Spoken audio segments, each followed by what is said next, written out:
All right, Dominicans, wherever you are, it's about that time. Welcome to the program Civic Vibes right here, each and every Sunday from the new time, the 5 o'clock hour. So we want to welcome you guys in a very, very special way. Those of you who are already locked in, already glued in to the program of Civic Vibes. We are streaming this afternoon's program live on the Civic Vibes Facebook page, and so it's always a pleasure to have you in our listening and as well viewing audience each and every time. Today being the 25th day of August 2022, it's a very good day in Dominica, sort of overcast. You know, we had some rains earlier, some showers earlier. A matter of fact, for the weekend we have had some showers indeed, but we thank God for that. Nonetheless, today is a bit drier, but it's still a bit overcast. Some rain expected later. So those of you who may be traveling or have business to do with the weather out there, please be very, very careful out there. Yes, again, I want to say a special good afternoon to all of you already locked to the live. What I ask of you now is please share the live. Don't be greedy. Don't hold it for yourself, as it were. Share the live to a friend, a contact in your contact list at this time so that they too can participate. They too can be part and parcel of everything and anything that will be going on here right about now. We have this afternoon as our special guest. They gave you their word last week. And so, yes, they are back. Brother Paul Barron, he is back. And Sister George, Mrs. George, that is Petra Carbon George. They are back. Very interesting discussion we had last week with them, and for sure we did not finish. They did not finish with you in terms of the information that they had to give out. And so they pledged publicly to be back here with us this week.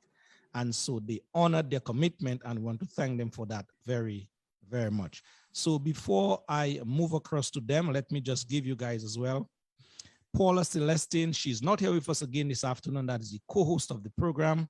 She's still under the weather, as it were, where the health is concerned. But I can tell you, good news, she is getting better. And I know she is listening. So Paula Celestine, good afternoon to you in a very, very big way indeed. And as well, the Civic Vibes team, that is a team of people who are behind the scenes. You never see them. They only do the hard work and have Paula and myself up front, you know, getting all the kudos. I want to pass on that kudos to the team. Good afternoon to you guys in a very, very special way. All right, ladies and gentlemen, it's already 4 minutes past 5 o'clock. Without further ado, let me move across to our very important and special guest here, making their round number 2, as it were. Let me start with the lady first. Petra, good afternoon to you, my dear. Good afternoon, Mr. Dura, and it's a pleasure to be here once more. Yes, and it's always a pleasure, Petra. You have a lovely smile. I know that smile will for sure resonate, and that infectious smile as well. It will catch on, it will latch on to someone in the listening audience and viewing this afternoon. Thank you. Yes, indeed. Brother Barron, no stranger, good afternoon. Hi, good afternoon, Loftus. Again, thank you for having me. And good afternoon to the Dominican public, both local and in the diaspora. I know the show is beginning to evolve in what I can tend to appreciate as a movement. And I believe by affording us the opportunity to speak and to have a voice with the sole purpose of enlightening Dominicans to a greater desire, which is to restore Island Nation to what it was meant to be. So it continues to be a pleasure, and I feel very encouraged to continue to participate as well. Thank you. All right, Brother Paul, thank you for your opening salve. It's always a pleasure, my brother, being with you here on the program. Always a pleasure. Thank you. Indeed. You're welcome. How is your people in the Kalinago territory doing? Well, they're doing quite well from what I can understand, and I've been made to understand they're coping, for lack of a better way of putting it. All right, they're coping. That's good. That's good. All right, let me move across now to some of our listeners and viewers. We have persons like Nugent Thomas is listening and watching, Carolyn Warrington, Carol and Ford, Euphali Vidal, Kerry, Lockhart Savage, that's my brother from the Cassibruce area. We've been told it's Cassibruce Feast this weekend. Kerry, what are you up to, my brother? David Joseph, you're there with us. He was a part and parcel of our program already. David Joseph, patriotic brother indeed. Good afternoon to you, my friend. Patricia Zamor in the St. Martin area. Good afternoon to you folks out there in the St. Martin area, the French and Dutch side. Chris Bugunu, another usual suspect, I call him. Chris, good afternoon to you, bro. Let me see who else we have here. Marlene, Shillingford, Florence, Francis, Usila James, good afternoon to you, my dear out there. Eliza Lewis Gomes, good afternoon. Ashby Scotland, Ashby, long time to see, long time to hear. Good afternoon to you, my bro. Let me see who else we have here with Norma Ito. Good afternoon to you. I shout out David already. Mr. Darren Yard. Good afternoon to you, my bro. Carol Fontaine. That lady there, she's very in tune with Civic Vibes. Carol, good evening to you. Always on with us each and every time. We also have Miss Isles Voices. That is Marilyn Isles. You are out there. We call Marilyn part of Civic Vibes. We call her our own already because she always sometimes do voiceovers for us. Marilyn is from Dominica but living out there in the UK. So Marilyn, good evening to you and your lovely family out there at this time. Those of you who will be joining us, as I said, please share the live as we are moving on here for yet another interesting discussion right here on Civic Vibes. Last week, as we're about to get started here, last week, ladies and gentlemen, the two persons in the name of Brother Baron and Sister George, they dealt with the topic in a very, in a very exclusive way last week. Just why are some of our young persons, in particular in Dominica, so disengaged as it pertains to matters of national importance? They did a very good job on that last week. But like every topic, you know, sometimes you can go a bit deeper.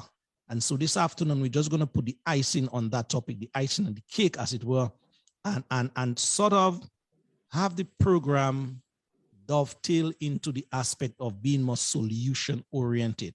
So this afternoon, we're gonna zero in on the topic of how can some of these youth, which are so disengaged, as we said last week, just how Paul, Petra, myself, yourself out there, just how we can get these young people out there to have a voice, or to have their voice, or to take their rightful place in our Dominican society, as it was. So that and more, Brother Baron and Sister George, you're going to expound on that as we are moving on. So let me rest my voice now and say a special good afternoon to Brother Baron this time to get the ball, the cricket game. Well, we have a literal cricket game playing, and my mind is on that.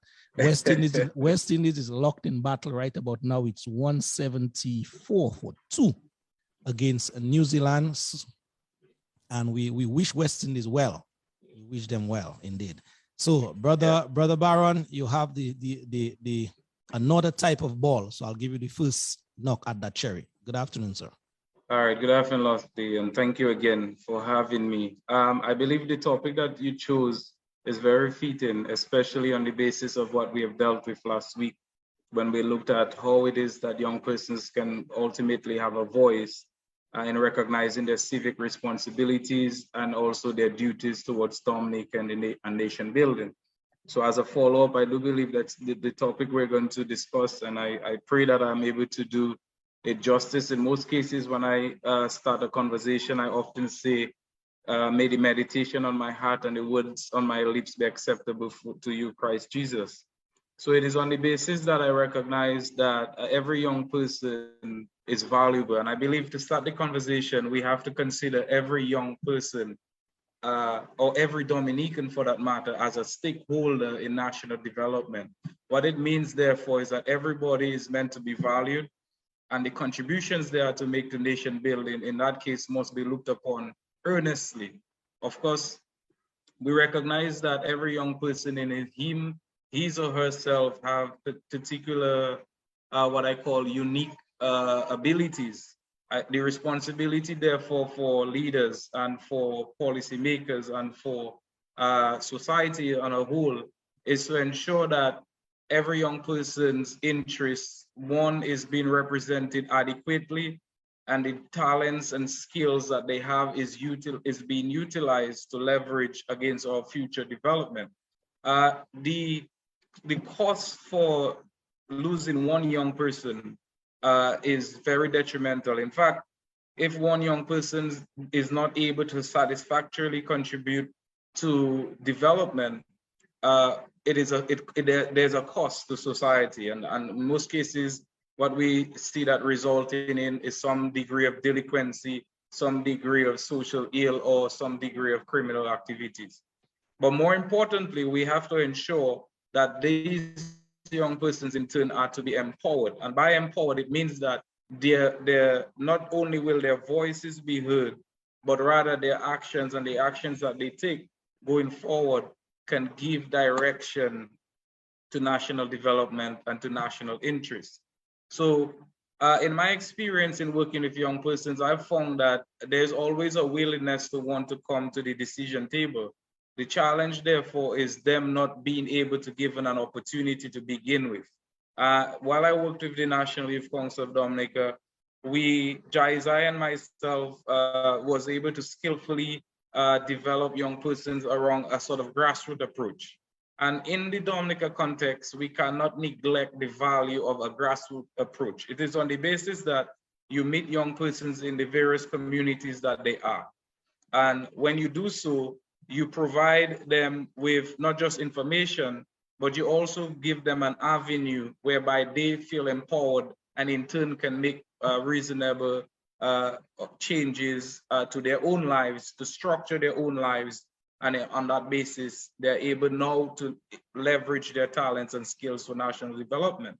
I've already said in some programs, and I'll continue to reiterate that Dominica has a vast youth population. In fact, it is almost, from what I saw, near 40%.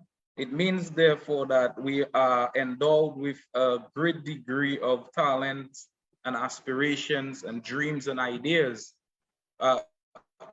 None of that can get to the level at which we need it if they are not empowered to take advantage of prevailing opportunities. In most cases, what we have seen in the past is that young persons were increasingly more engaged at the level of the community, and it always with certainty began with some form of a group or some form of an organization, either at the community level or, for example, at the schools level, whereby they can actively get involved with their peers and work on what you call a matter of universal concern. They can champion certain things to include the environment. They can, in our case, in my unique case, we looked at the whole question of indigenous rights and indigenous participation in national interest. You can look at the whole question of sports and athletics, or the whole question of the elderly to include, or it could just be a youth-based organization.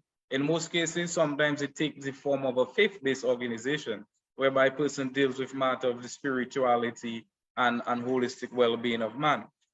What I am saying essentially is that unless young persons find themselves in an organized setting, in a structured setting, in the form of an organization, where they can in turn channel their interests with the sole purpose of being heard. Because the challenge that you have with any young person, you can consider as having a child. Every child wants to be heard by his or her parent. Every child wants to be known that their interest is taken care of, their emotional, their financial and spiritual well-being is being catered for. So if we cannot provide young persons with an opportunity whereby they are heard to begin with, and their interest takes front stage and center of the national development strategy or national development plan, then we find that it becomes and continues to be a challenge. Civil society is an all-important organization or movement which is supposed to serve as sort of like a safety net. Civil society movements will take on issues that you'll find a government will not be inclined to do so. So it is always in the sense that they're pushing against the fence.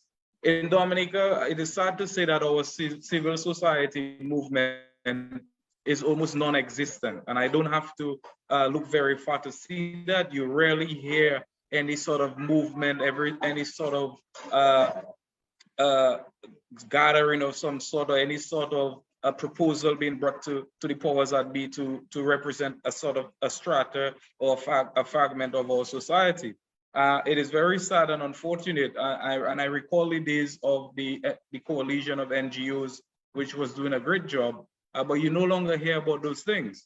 It is almost as if the attempt has been to suffocate them and to sort of repress them to a great extent so that their voices are not heard. And hence there lies our challenge. So if there is not an organization to represent the interests of young persons to a great extent, and when I say represent, I don't mean a talk shop, I don't mean just putting ideas on paper, I mean holding governments accountable, you know, for the promises that are made, or rather, if to a greater extent, the conventions that have been ratified through the United Nations in terms of the Convention on the Right of a Child, the Convention on the Declaration on the Rights of Indigenous Peoples, the elderly, the disabled, and the likes. So those types of organization and structures are in fact a healthy exercise. It is a healthy sign that a society is not only concerned about its economic development, but it is also concerned about its social fabric and the future well-being of its citizens. Yeah, thank you. Thank you very much, Brother Byron, for your opening statements here. Very, very profound statements indeed. Just before I move across to Mrs. George for her comments as well in that regard, let me just tell our viewers, listeners as well, we want this program to be very interactive. So those of you there, please punch in your questions, punch in your suggestions, and I will try my very best to get them across to Paul or Petra so that they can, you know, kind of engage you this afternoon out there. All right. Remember as well, the second segment of this program is up in just a bit with Brother Alvin Thomas as he continues to probe into the CCG report. So that is up on the second segment of our program. I forgot to say that at the opening, so I just said, let me just plug that in right there. Petra, you have the floor. Yes. Good afternoon again, Petra. Good afternoon to you, Brother Lofty, and my dear friend Paul Baron, and the audience, all those who are listening to my voice via the internet or any social media. Today, it's rather interesting, the topic that was chosen. How can Dominican youth be empowered to find a voice? Yep.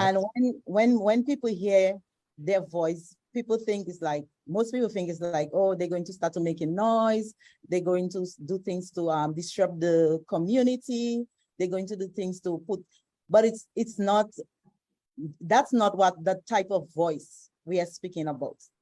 Empowering our youth to find their voice is giving the youth the power, back their power to make positive decision and positive change to their communities and to the country on a whole. So this is what we're going to speak about this afternoon. How this is what we, in the light, we're going to speak this afternoon. How we can give Dominican youth back the power to find their voice. Give them back the power to make decisions that will make positive impact in their lives. And if you impact the lives of our youth, then we impact the life of our community, because our community is really made up of our youth. And you hear people say a long time that the youth is the future. But the youth can only be a positive future if we empower them now. Some people say, what is empowerment? Well, according to the meanings I read in dictionaries and so, empowerment is just giving people the authority over their lives to decide what is best for them. This is what empowerment is.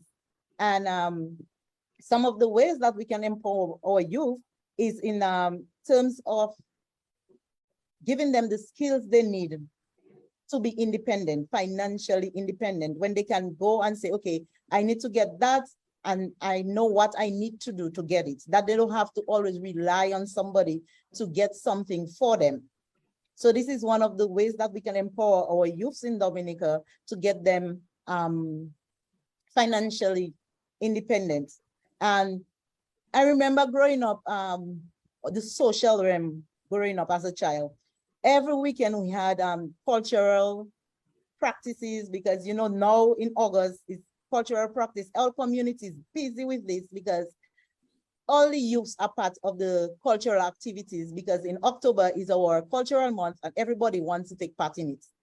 Now you see that the youth are not empowered to be socially They're not empowered in the social aspect of our community. People are not interested in taking part in cultural activities anymore. And we will ask ourselves why. This is because they're not feeling empowered. This is why they're not feeling empowered to do so, because they're not feeling confident that they have a contribution to make in their communities and in the countries. So this is just all I have to say on this so far. I encourage the public to just listen to us and don't be afraid to ask questions. Sure. Don't be afraid to make comments, because we are there to do it collaboratively. We are True. not here to just speak because we have our mouths. We are here to make an impact on our youth, and even to the parents who are listening, that they can use the information to make an impact on their children and help the children to be better involved in the community aspects of our countries. Because if we can get our youth involved in our community aspect, then they will be involved on other things as well. Once they find they have confidence, once we show them the importance, once we give them their voice back, when they can make suggestions, and then people listen to their suggestion and implement some of the suggestions, they feel that they can contribute in a positive manner, and then they will take part in our social aspects in our community. Yeah, thanks. Thank you very much, Petra. As we on that note there, I note a comment here from Darren Yard on Facebook. He says, we need to have something to attract the youth. Only talking will not work. Well, Darren, what I want to challenge you with, brother, apart from just making that statement, which is good, you too can offer suggestions as to what will work, because that is what we have in the conversation about. That is what the intent. Remember, I said from the preamble of the discussion is that the program today is more or less a solution-oriented one, solution-oriented in nature. So we want to come up with solutions as to what we can do to let our youth be, or help them be much more empowered than they are today. But Darren, thank you. I note your comment, so let me move back to Brother Paul so that he can chime in as to what you think, Brother Paul, that based on Yad's comment, what are some of the things that we can do to help engage or help make the empowerment of these young people much more meaningful?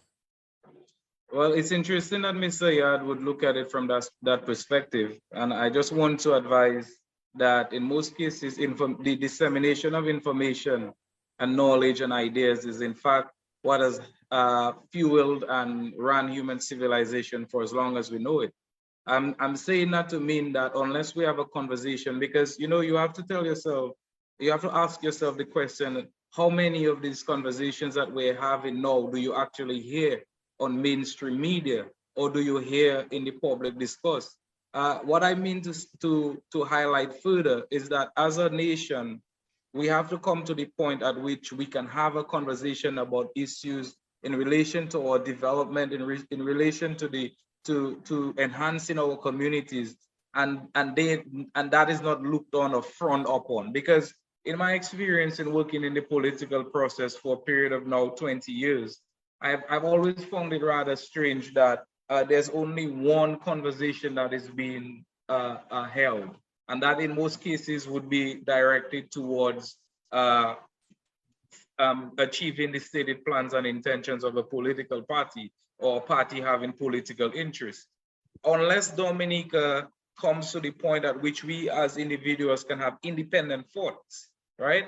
And in that sense, to communicate those thoughts to the larger population with the hope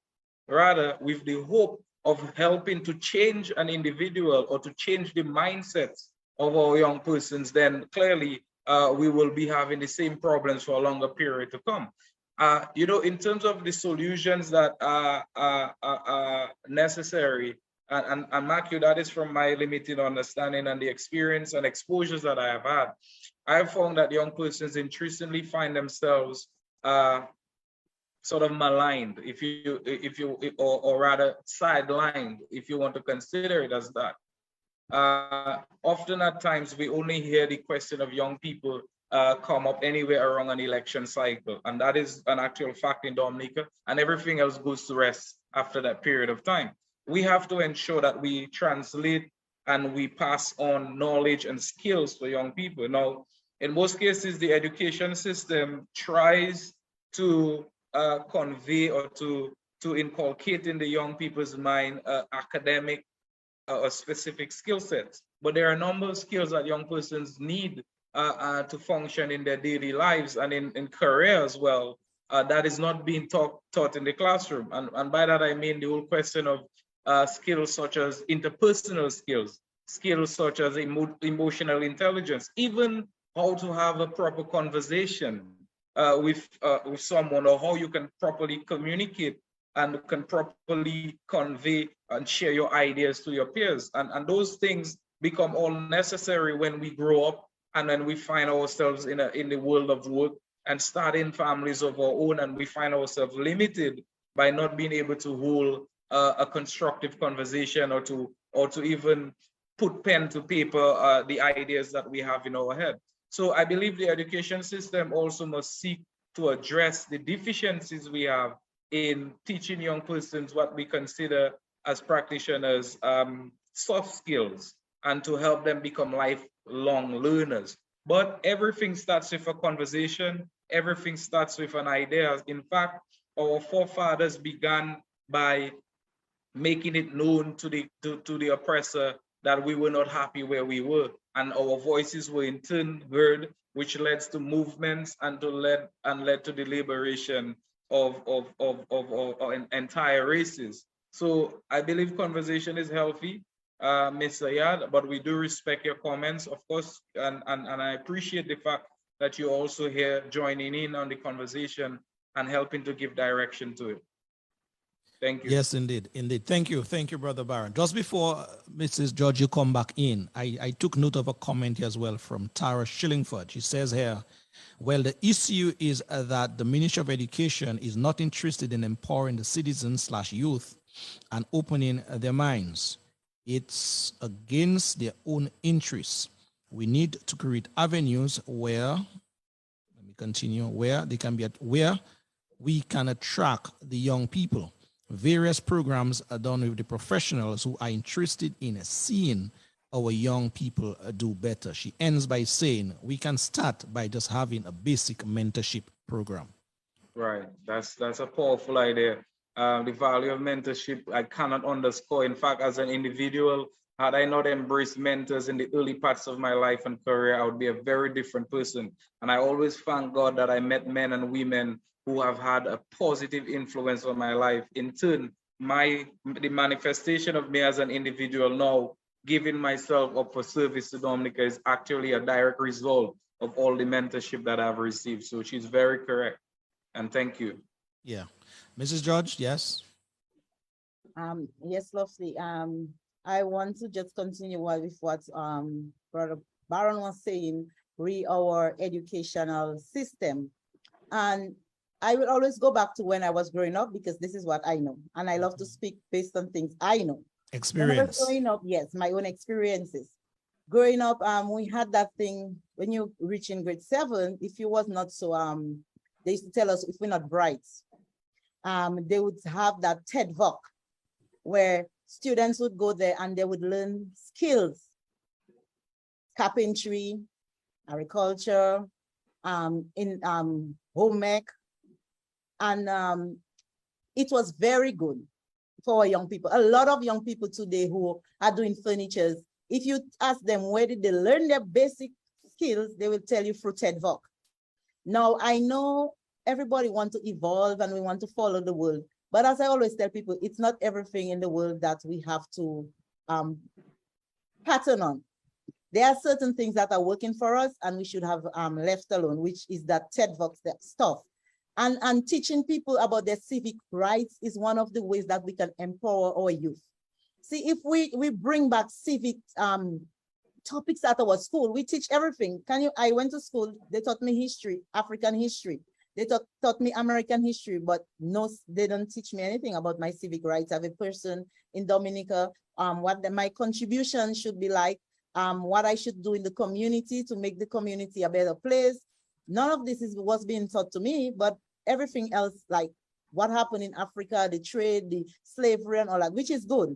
It's good to have a basis of where you come from and what was done to you. but it's also great to learn things that can make you successful in life, because successful youths become financially independent. And this is what we really want to bring out to our young people. We don't want our young people to be stuck always asking for a little handouts. This is not what we want. We want to bring our youth and let them know that, agriculture is good. You can do agriculture. Some people say, oh, agriculture, you have to do it to your hands. I want you to be a lawyer. I want you to be a banker. I want you to be this. But they're afraid of teaching them to be a farmer. Can you imagine this? Nobody tell their child, when you grow up, I want you to be a farmer. To them, it's like farming is, but the farmers is the most important people. And just to add to what you're saying, Petra, most of these persons who don't want their children to become farming, is what that send them to school. And most of them, they are farmers themselves. Exactly. And I say in that because when everybody must eat, there is no country I travel where people not eating. And if somebody must produce the food for them to eat. You go to the supermarket, you will see tomatoes, carrots. I mean, the machines cannot make carrots, tomatoes, and cucumbers and the things that we eat. So to me, one of the ways to empower our youth in Dominica is to let them understand the importance of farming. And that is just my point of view. Some person might disagree, and that's okay. You don't have to go into it. But I just think to myself, if you teach the youth that the basic needs of human, food, clothing, and shelter, and food will always be on top. And the people that produce food are called farmers. And the skills that they use is farming. So I just think, to me, this is one of our things that we should bring back in our school, that teach our students how to grow what they eat. We speak about it all the time, but we do not put it in action. We always speak about it. You hear the Prime Minister saying we should eat what we grow. Yes, we should eat what we grow, but how many of us take the time to show the children how to plant to eat what we grow? So it all goes back to the type of education that we give our children too, because you can provide a child with a job, but if you provide a child with the skill, the child will become more successful. That's very correct. That's very correct. Yes, go ahead, Paul. You can go ahead. Just to lend some support to Mrs. George, is in helping to empower young persons, we also have to think critically of how we help them to be financially sound, so to speak, or to financially, or to pursue financial freedom. That is, being able to take care of their various needs and also that of their families. The whole question of entrepreneurship is something that is very dear to my heart, as I am also an entrepreneur, and I recognize how important that can be for an individual life and can transform entire communities to begin with. We don't normally, and forgive me or pardon me if I'm mistaken, we don't normally hear the whole question of entrepreneurship being a popular subject, in terms of the conversations that are being held nationally. And sometimes I wonder at times if there are even conversations being held, because most times you listen to the media, it's always sort of heated and politically motivated in most cases. But entrepreneurship is something that can definitely unlock a lot of potential in Dominica's youth. But we also have to recognize that Dominica has many unique abilities or attributes, and that is the island is strategically located in the Caribbean. One, we have an abundance of fertile soil and also water. We have some of the richest fishing depositories in the entire Caribbean. And I remember my father telling me at a young age that Dominica was once the breadbasket of the Caribbean. I believe we need to consider Dominica for what it has in terms of its natural resource, and to develop the country along those lines, and tapping into these industries to include agriculture, fisheries, agro-processing, to include aspects of manufacturing, and being able in turn to transform our country from being just a consumption-based economy to one that is producing. And within those industries, there's a lot of opportunities for young persons. As a young person, I would not want to encourage a young person to shy away from the whole question of agriculture. Because, you know, agriculture, when you make monies in farming, it's absolutely tax-free. Huh? If you make $100,000 in your farm, the government doesn't come and tax it unless you buy at the store, which in that case, you would have to pay VAT. But it is a very liberating profession. And it is also, it helps in terms of you as a person, in terms of your health, in terms of even your spiritual well-being, you know, by connecting to creation and being able to plant and nurture your plants. But definitely we have to look towards helping young Dominicans become financially free and to sort of break this heavy dependency syndrome. In most cases, when I have this conversation, there's always it is always necessary, therefore, to identify the reasons why it is not working well. And for obvious reason, the direction that we're taking currently as a government and as a country, for that matter, does not give a lot of room or opportunities to help young people develop along those lines. Entrepreneurship should be seriously prioritized in our education systems and also to be part of our curriculum where we teach young persons how to start, grow, and manage a business. The whole question of agriculture, I recall in my case, all the techniques that I have from farming, I learned from school, and I used to quite enjoy that. But now the whole question of agriculture in our schools is not a popular one. The young people are increasingly open to the rest of the world. They get to see what is happening in other metropolitan states, but we always have to be reminded of where we are and what country we were born into. And for obvious reasons, Dominica has a special appeal to be developed along the line of these natural resources, water, fisheries, agriculture, agro-processing, manufacturing. And of course, those in turn can generate monies where we can then reinvest in our communities and our families. But I'd support 100% moving along those lines. Yeah. Paul and Petra, I have one question, but I'm gonna split it in two for you guys to sort of dissect it and see how we can come up with some solution or so solutions. Whenever we hear quote unquote fete in Dominica, Paul, Petra, a nice time, a siwo, a jam, a bang bang, a drum beat, la poka buit, whatever it is, we see and we hear young people there in droves. They are there in their numbers. A conversation like that we're having, whereby we are trying to help empower these same young people, Petra, these same young people, Paul, to sort of not stay away from the festive atmospheres, but strike a balance. Try to empower yourself in such a way to say, okay, here it is. I am fetting, I'm COing, but after that, what? We are not seeing these same young people so attracted to these kind of conversations, these kind of initiatives. So the first question in that two-part question is, what do you think, Paul, in terms of an idea or an activity or an innovative something? How can we sort of re-engineer the brains of our young people to something much more productive than where their brain cells is at now? Well, that's a very interesting because question. That is a challenge. That is a challenge, Paul. Trust me. I know exactly why we are at that point. And I often say I don't blame a young person for doing exactly what they're doing now.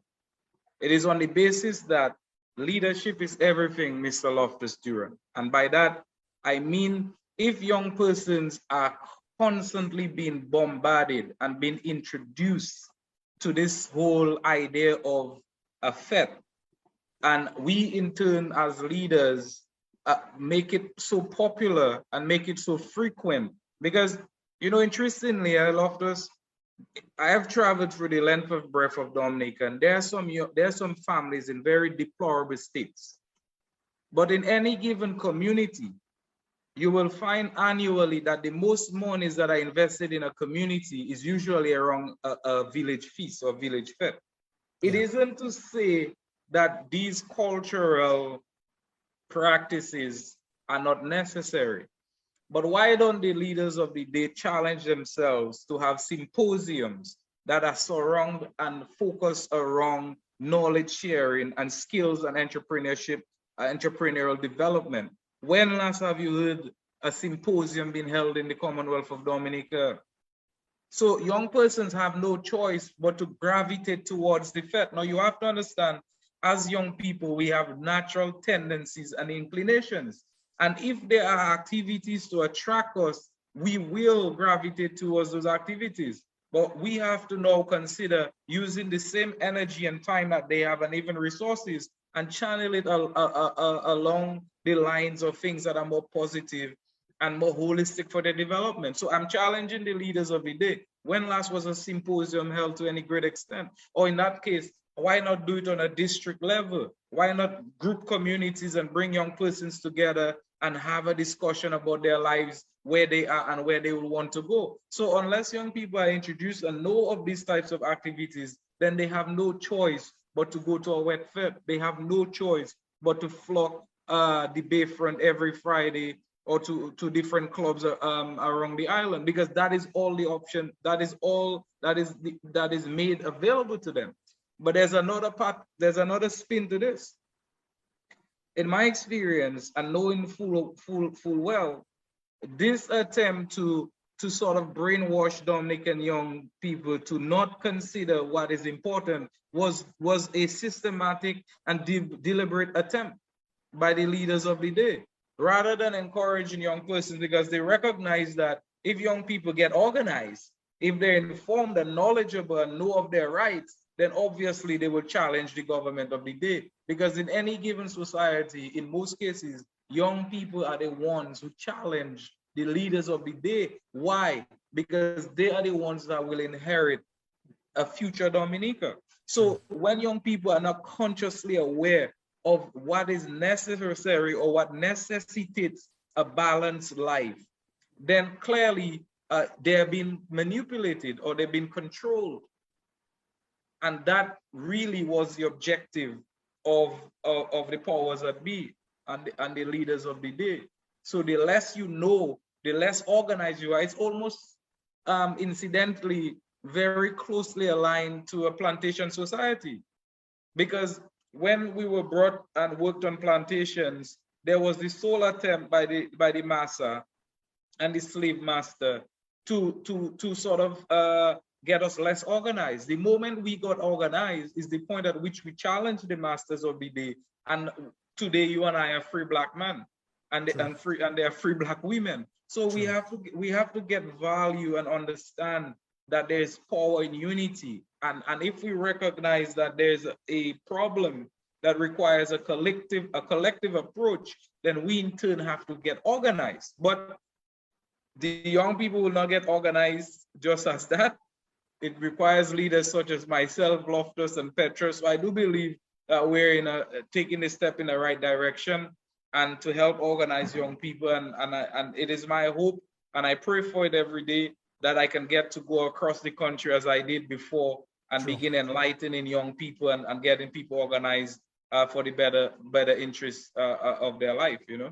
Now you're talking my language, Paul. Now you're talking my language. Engaging on the ground. Yeah, we have to engage them. True. Petra, I would like to hear your thoughts on the question, very same question that I asked Paul. Well, Brother Lofty, the only thing I will tell you about this is, I was young once, and I love my CEO. Petra, wait. Let me say, Paula, you're not that old, eh? So they're going to say you are the young ones. Well, I am not that young. I am young, but not a youth young. Okay. So when I was youth young, I love a CEO. 18 couldn't be nowhere, and you couldn't find me. Because the youthful face I'm seeing there still. Yeah, but don't worry. I have the age. All right. You know? Go on. So most youth, what they ask is, what is in it for me? Because at the end of the day, you don't want to just create programs for creating programs' sake.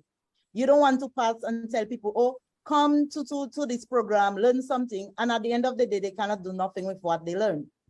What we have to put in place, as our brother Baron said, is when we teach the skills to the people, we have to have a system in place where they can use what they learn to give themselves satisfactory independence, financial independence satisfaction, where they can know that, yes, if I work, I can take care of myself. If I work, I can go on the vacation that I want to. And we also have to teach them why it's important, why work is important.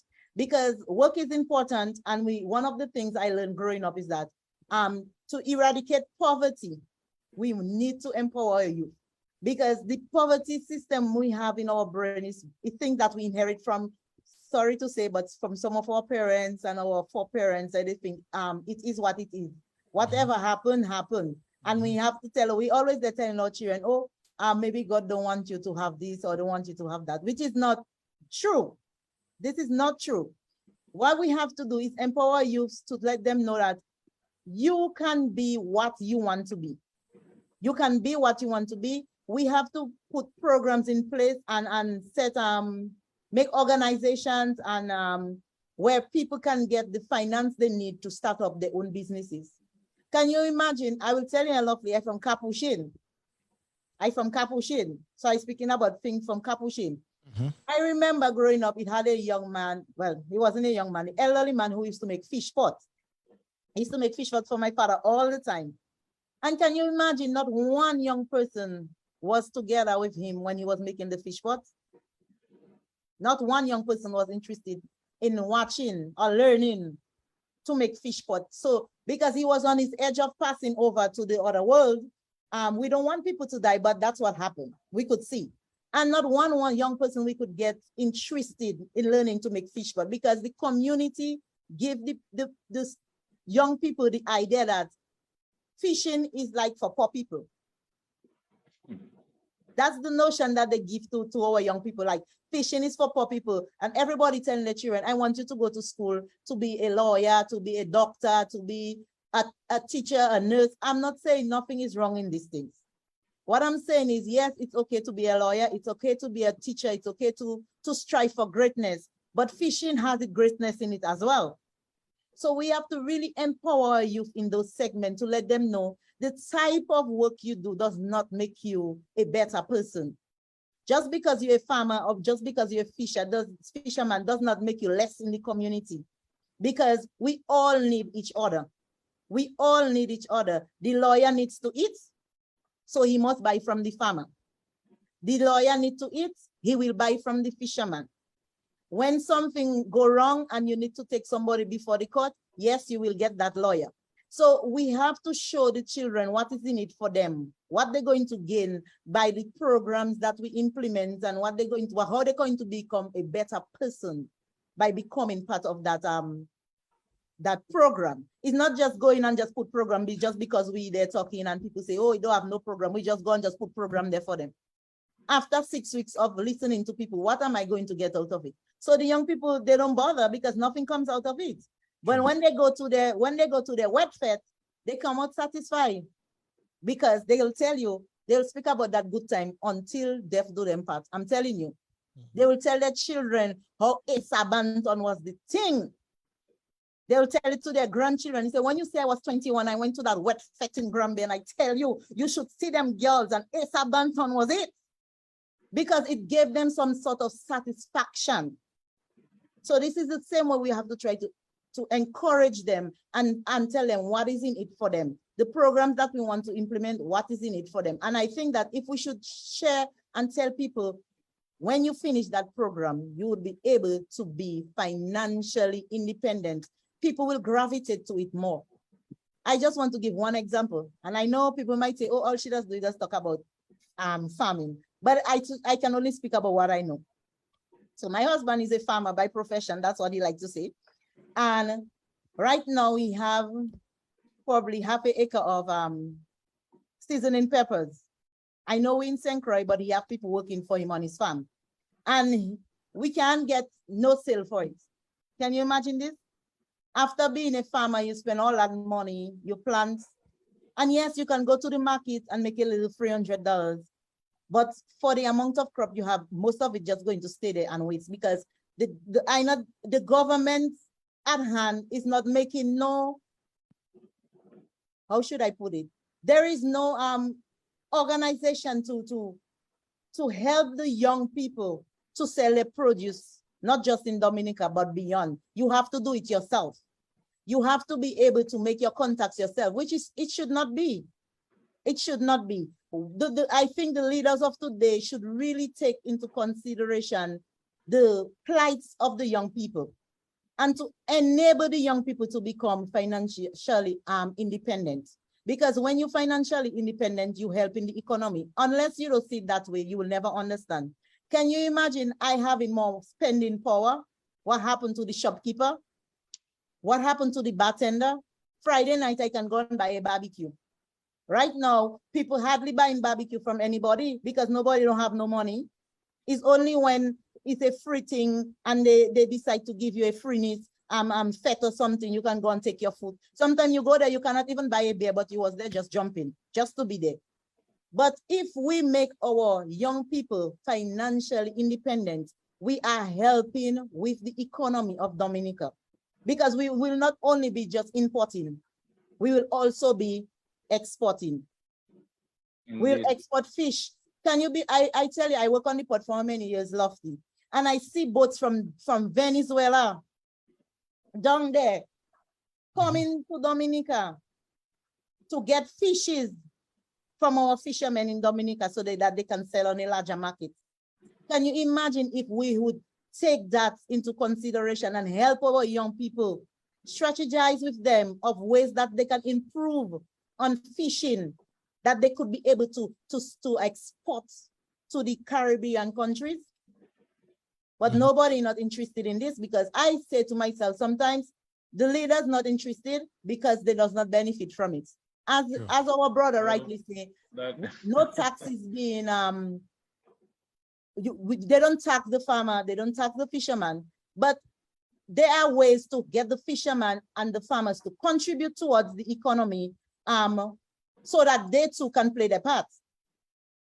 So it's just a matter of we putting something together to help our young people, not only to pay taxes as it is, but to have spending power. This is one of the main issues in Dominica right now. I am telling you, I'm seeing the young people does not have spending power. They cannot eat what they want. They cannot buy what they want. They cannot go where they want because they are not financially independent. And I believe this program that we have and the suggestions that we get from our audience, if the leaders are listening and they're taking part in this, they can come up with ways to help the young people to be financially independent and in turn helping the economy in our country, Dominica. True. Paul, just before you come, thank you. Thank you, Petra. Paul, just before you come in, Petra mentioned the name Asa Banton. And I called Asa Banton last week and congratulated him privately, but I just want to take this opportunity here to publicly congratulate a young man, a young brother from Granby who have been doing great things. Basically, I deem this brother as very innovative, very industrious. He has found his niche. Exactly.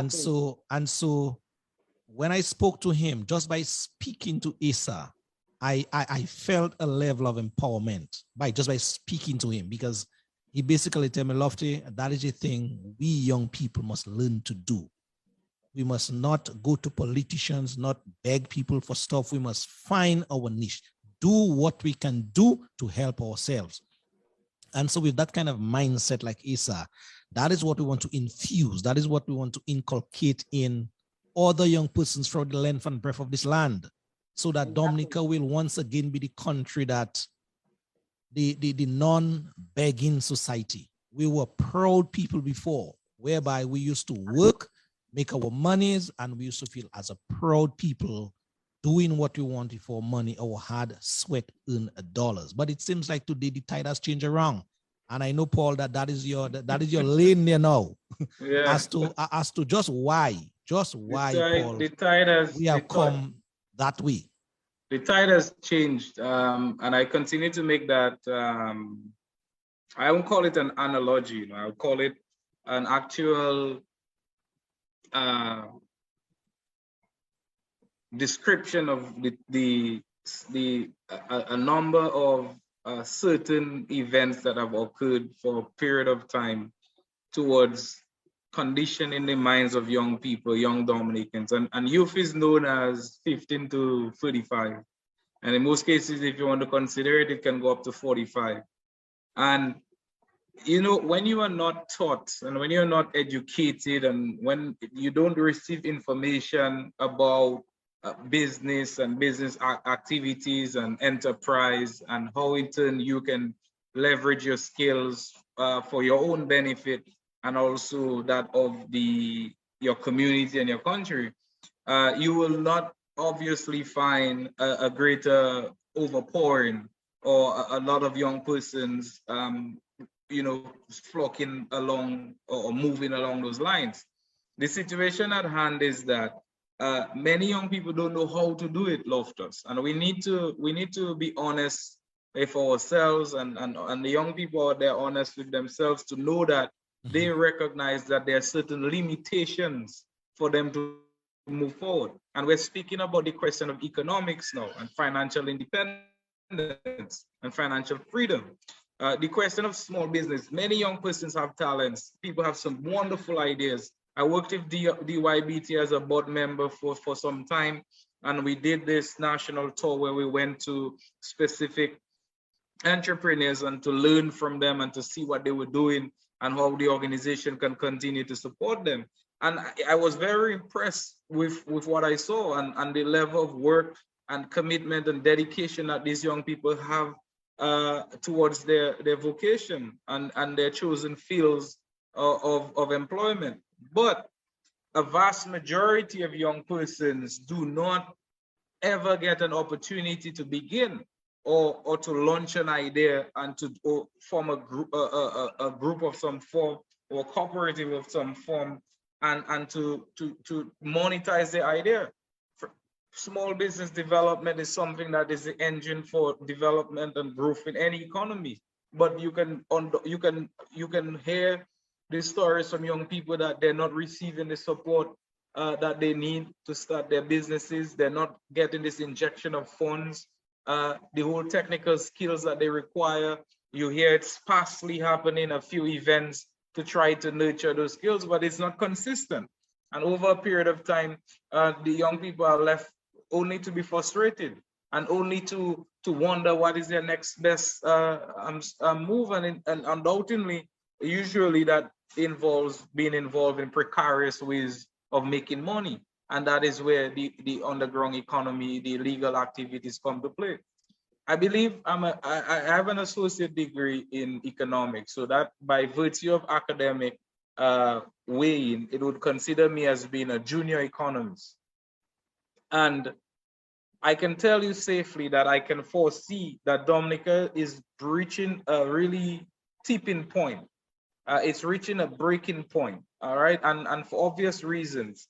The pressures that we're getting from the international economic dispensation and climate is forcing our hands in this country. The disproportionate allocation of resources in Dominica is creating an even greater burden. And what I mean by disproportionate, it means that money is concentrated in a particular sector or money is in the pockets of a selective group of people. And you can hear those conversations when you speak with young people and they say, well, we don't have the money, but those people have the money. What I mean by that is that the distribution of income in Dominica is disproportionate. So it's not an equitable drive to find, okay, a man down in Tukari will get sufficient, a man in La Plaine will get sufficient, a man in the Kalinago territory will get sufficient. So because people don't have the leverage that they need, and by that I mean young people don't have the leverage that they need, most of their dreams and aspirations die with them at an early age. And that is the challenge we have in the country. We are literally suffocating growth, and rather than progressing, we are regressing. True. And it continues to be a challenge. Yeah. All right. Just before Petra comes back in, let's take a little break. It's 6 o'clock. Let's take a little break. We have like half an hour again to go. I'll be reading a comment, well, comments, but I'll start with, before I take that break, a comment from one, what's that, Janile George. She says here, as a young person myself, and thank you, Janile, for listening to the program, you as a young person, we are thought that an office job is the best job because that's what our parents instill in us, that they don't want us to struggle as much as they did. But if you give a man a fish, you feed him for a day. But if you teach him to fish, you feed him for a lifetime. That is what young George is saying here. George, thank you very much. We're going to take a little break. We can dissect George's statements and other comments here on the program in just a bit. Let's do this. We'll be back in just a bit. Let's take a break. Can't take my soul enough. This one is from Itana, called Roots, and this one is dedicated to all young people out there. Yes, we are the root of any country.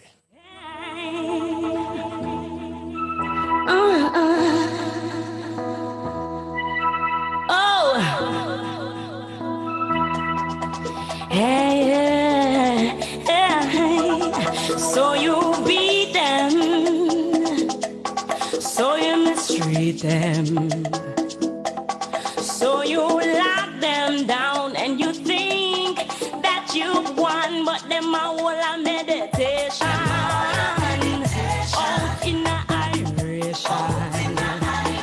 Them a balance the far eye, and I live out right. So tell me where you are gonna do now. Tell me what you gonna do now. Tell me what you gonna do now. That the youth are all them roots. You can't water down and dilute. You can't hide the truth from the youth. You can't steal the fruit, not the roots.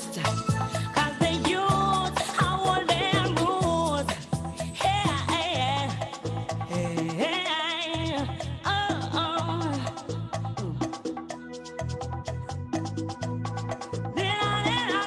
The young people, you are the roots of any country, huh? Says Itana. give them cartoons, You can't steal the fruit from the root. them fools. You poison their foods, and you think that you've won, but them are all a meditation.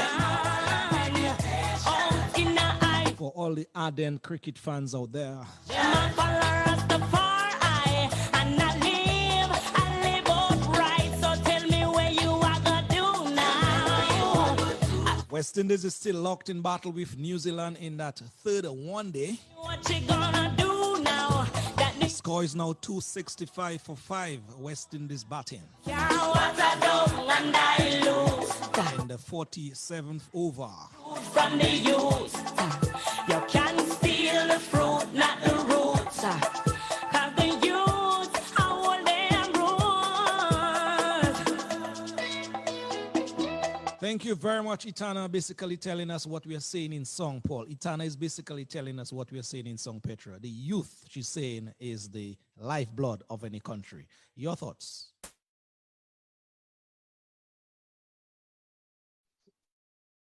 Your thoughts, guys? Yes, lovely. Yes, definitely. I'd have to agree with the person that sang that song. Our youth are the roots of any future.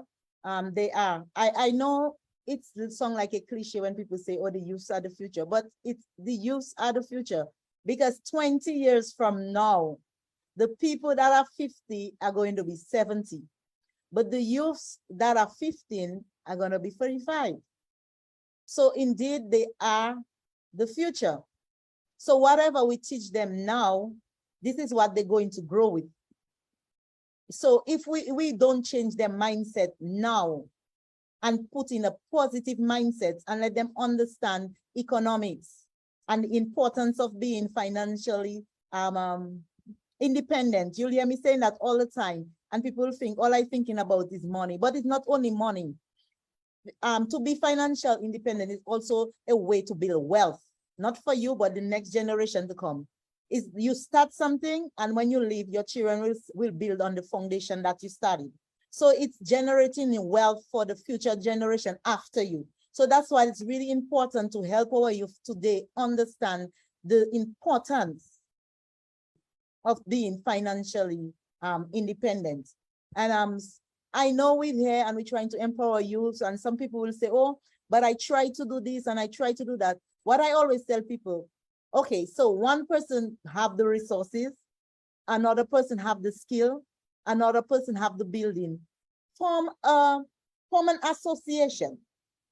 Come together, join your skills together.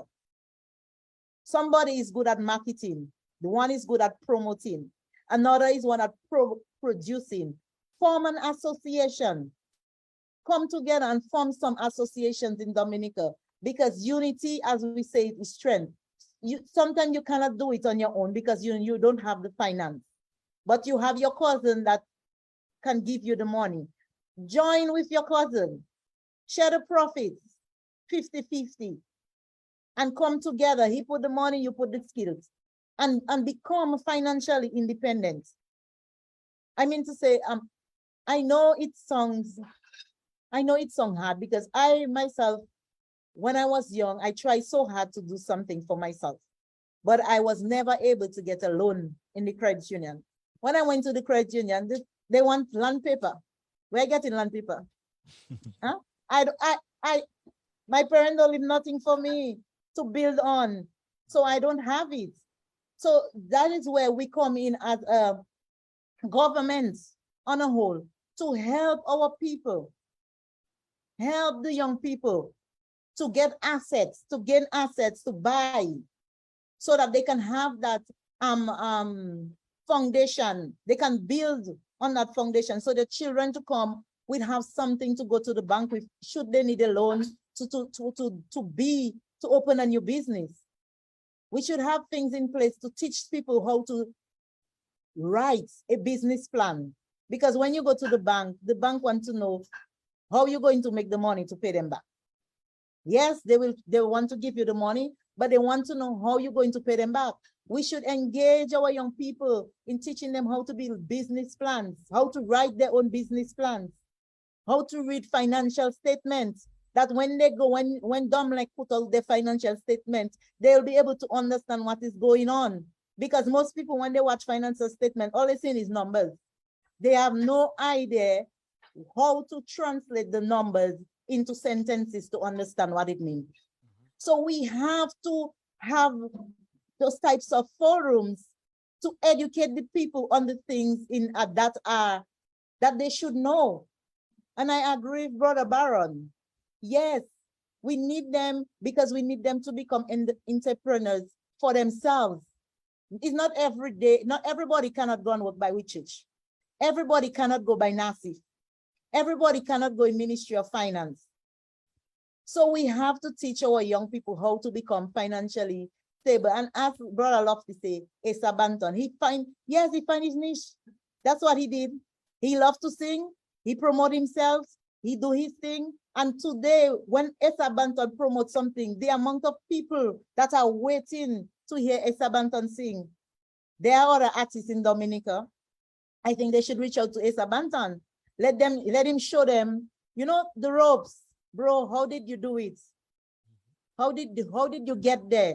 Show me how I can get there. And it's nothing about a competition, because Asa Banton will have his people, and the next person will have their people as well. And so it's just a matter of teaching our young people how to use their skills to become successful. One of the other ways, again, we can empower young people is by teaching them how to use their resources to maximize profit. You don't just want to make people go on the sea and get fish. No. The government have to come in too. Cost of fuel, I just read a post on Facebook. Cost of fuel have gone up in Dominica. It went down in some other countries. It went up in Dominica. Now, the fisherman has to go and see, when he buy the fuel that price, he have to increase the cost of his pound of his fish. So we have to find ways to help the people to maximize their profit by using the resources.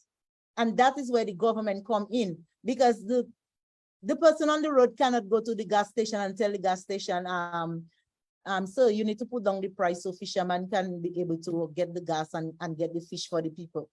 That is where the government and the government representatives come in and puts legislations in place so that the people can afford the things they need, the resources they need to do what they have to do and to make it maximize their profits while doing it. Also, one of those days I was watching, I'm going to bring it up. I know somebody may be saying, I like to talk. Well, I do like to talk. So I'm going to bring it up. One of these days I watching the young man, I know him personally, Ryan, speaking on Emo News about his boat being grounded at that hour of the night with people cargo on board because customs say that he has to pay duty on a vessel that is registered in another state. Now, I am not fully educated on the aspect of the whole matter. But what I'm saying is that as a young man striving to do his best, you don't wait until last minute to hold him back. Before, come together with him and try to put something in place where he will be able to do what he has to do and he will be able to pay the stakes. I heard that the guy had to go to the bank and get over some $30,000 to come to agreement with so that he could have his boat to go to St. Vincent and pick up cargo. As a young person, and then you watching those things on Emo News, it would really break your confidence as a person and say, how can I do something when this young man is trying and some system is trying to hold him back? Yeah. I mean, we have to work with the young people.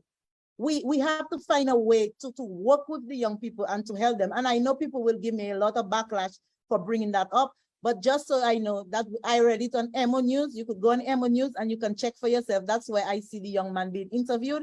So I'm just speaking based on what I hear him say. He's saying that he was very dissatisfied with the manner in which customs came out to do that to him, because he had his clients waiting on him in the next state with frozen. He had their vehicles on the sea taking sea blasts and so forth and so on. This is not how we're going to help our young people in Dominica. So we have to make it more youth-friendly. Yes. In Dominica. We have to make it more youth-friendly in Dominica to encourage our youth to do things for themselves and not the other way around. True. No, you're very right. Gentle people, we are 15 minutes steering that finishing line, and so we have some comments. I must go through some comments. Go right ahead. Whilst I go through some of the comments, Paul and Petra, you can kind of decide which ones you want to respond to. I cannot get all through the comments, listeners and viewers, but I'll try my very best to go through a number of them. Paul, Petra, the viewing public, there's a second leg to the question that I asked previously as well. I'll be punching that to you guys in a while, but let me take the comments for some. It says here, that is from Stedman. I am sorry, but can someone bring up the need for factories to boost farming on island and increase sale from the farm? One comment here. Let me see if I could move to another one. Let me see here. Brother David Joseph says, part of the problem is that our youth today, we are simply not interested in learning a skill. Everybody wants to be in air-conditioned office. Martin Allen taught the woodwork at Goodwill Junior Secondary High School. Yes, that's what he's saying here. As it was known at the time. Today in America, I own my own home improvement business. Meanwhile, the same Mr. Martin Allen cannot find 2 or 3 young men who wants to learn the trade so as to continue his legacy. Thank you very much, Brother Joseph, for your comments here. Mary Gold Popo is writing, when the fisherman buys the petrol for his boat, he contributes. Farmers, fishermen contributes one way or the other. Nugent Thomas writing, Lofty, the mindset has to be re-evaluated. I agree with you, Mr. Thomas. Let's see if we can take some more comments. Flacco is writing here, too many puppets dancing all over the place.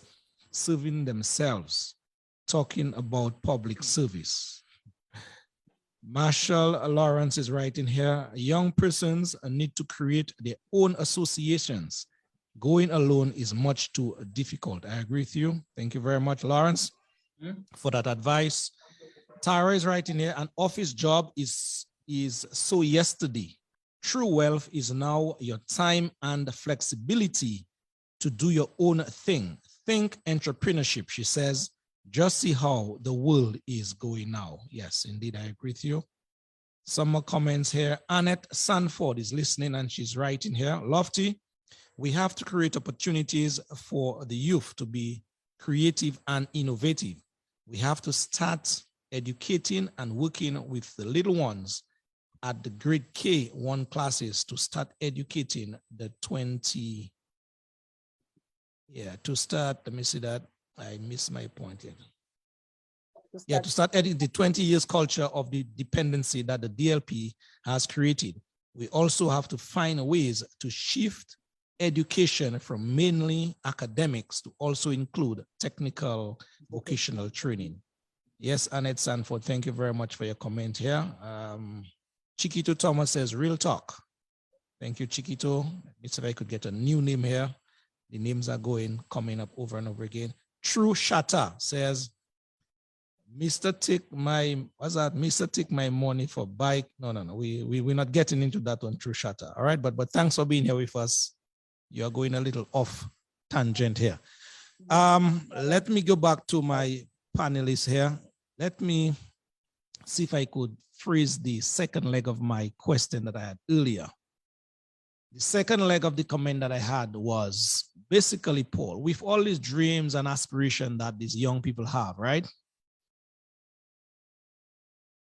What kind of conduit, what kind of vehicle do you think that the young people now, we're talking about youth, what avenue, what vehicle, what conduit can the young people now employ or take on to have those dreams and aspirations that we're talking about be a reality? That's the second leg.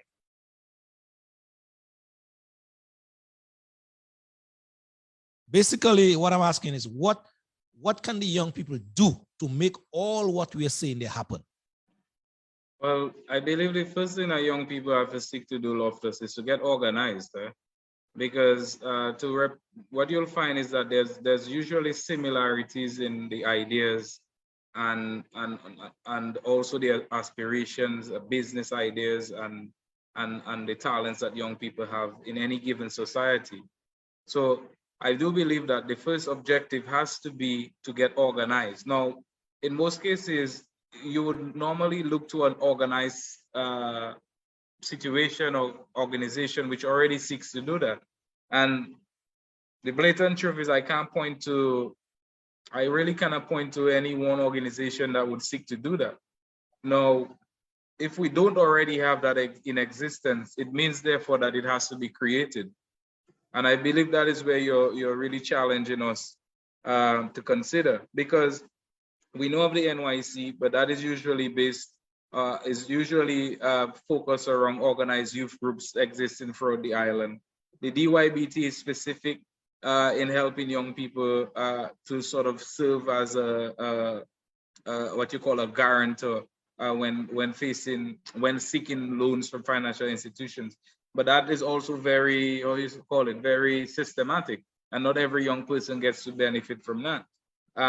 So there is not what I can see an organization that already now is addressing or seeks to address the sort of the fact that young people are disenfranchised. So what you're asking does not exist, and we may have to create it. We may have to start anew by bringing young people together and based on what the individual said, that young people have to form their own association, and that association has to seek to be apolitical, meaning that it brings young people across any divide. So it doesn't exist, Loftus, and you point that question there at a very crucial time, because we are at the point at which in Dominica where we find young persons are extremely disenfranchised and feel disconnected, therefore, and they're looking for a champion.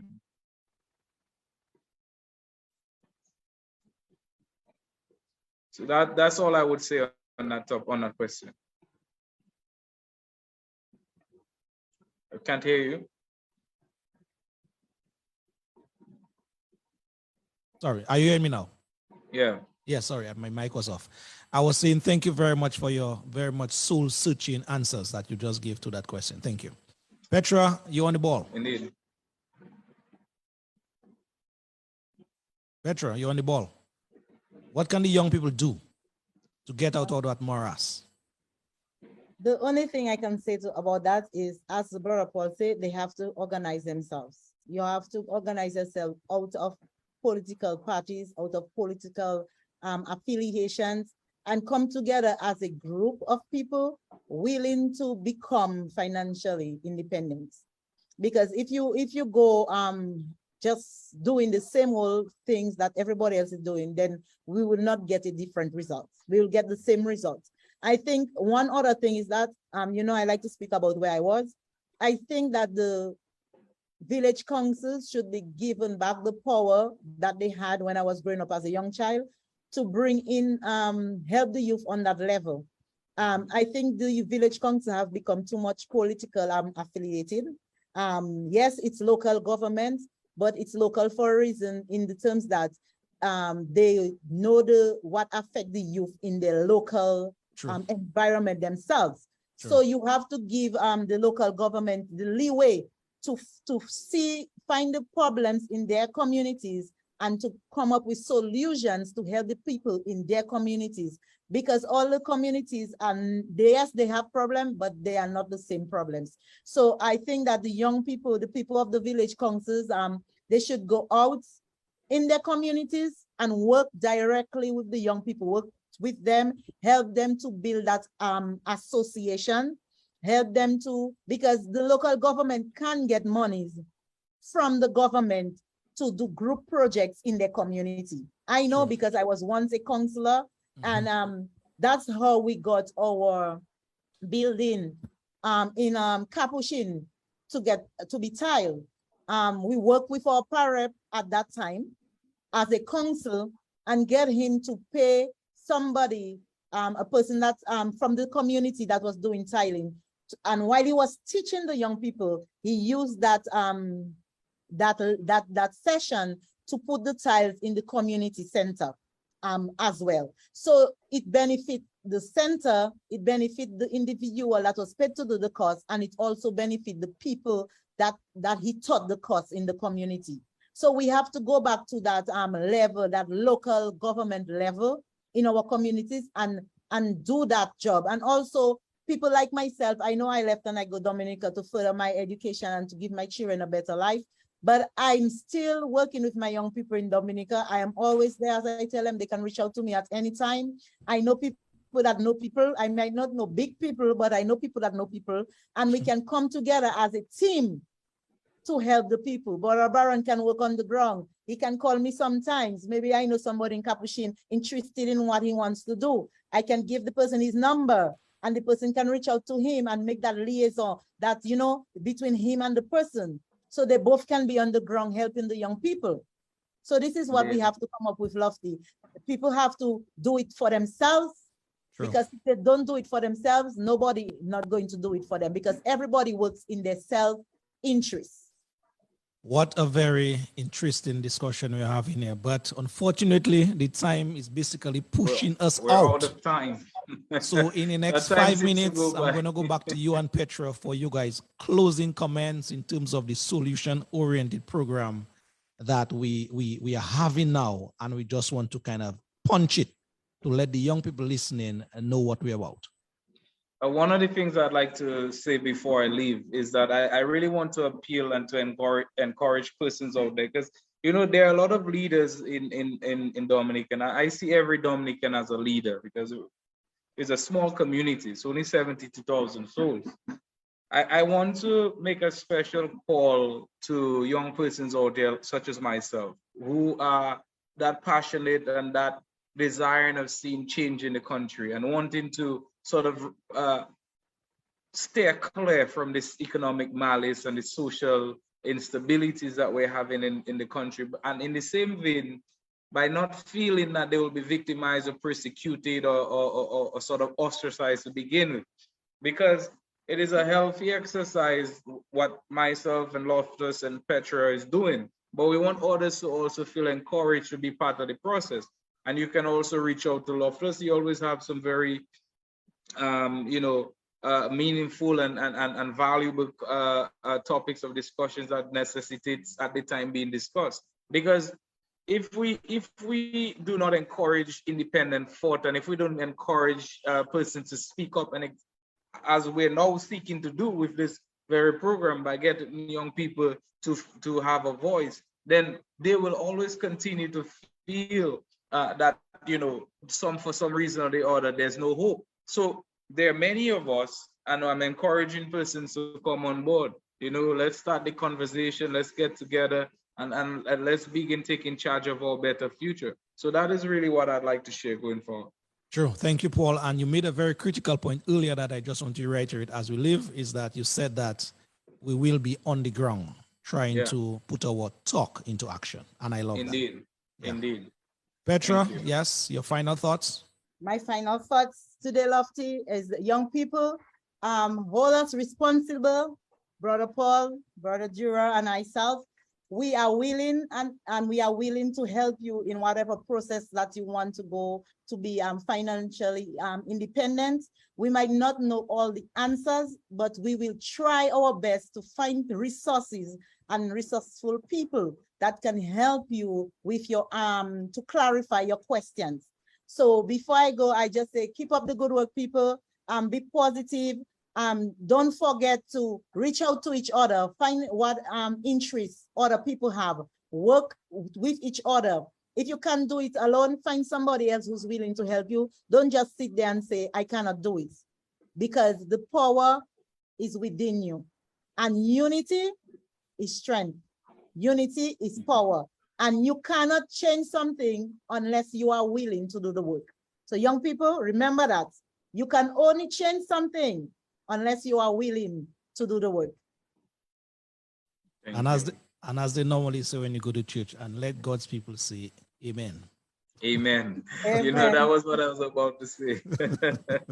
But thank you, Brother Loftus. Truly, it was a pleasure. Yes, bless up. Paul, thank you very much. Petra, more love. Bye, Dominicans. All righty.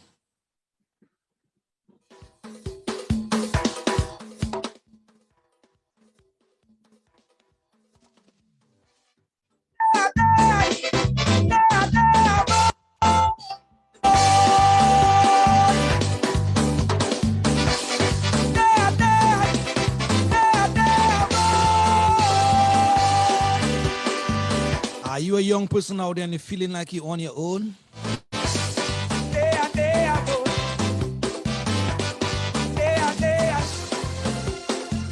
Brother Dicey.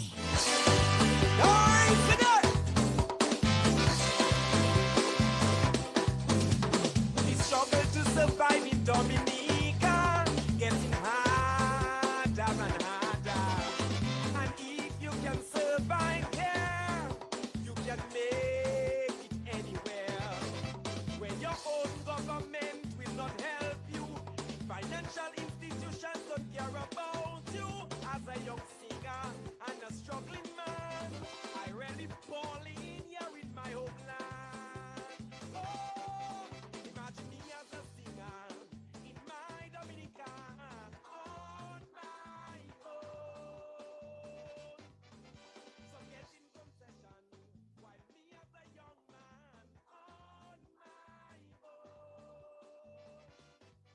All politicians doing the same thing. This morning foreign man and then they help me. We slow there to tell. So all the ardent cricket fans out there, West Indies just scored a total of 301 runs, Young people to do. for 8 wickets in 50 overs. Great and final one day. New Zealand needs to come up with 302 to walk away with it. Trust me, West Indies will put up the best fight this evening.